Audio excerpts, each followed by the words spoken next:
கயல்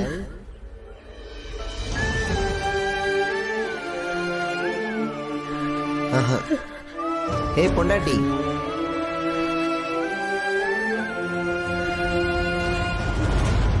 நான் பாக்குற தாலி கட்டிட்டேன்ல, இனிமே நீ எனக்கு பொண்டாட்டி தான். நான் உன்னை விட்டு போகணும்னா செத்துதான் போகணும்னு சொன்னேன். ஆனா நான் இப்ப சொல்றேன், நான் செத்தாலும் உன்னை விட்டு போக மாட்டேன் கையில்.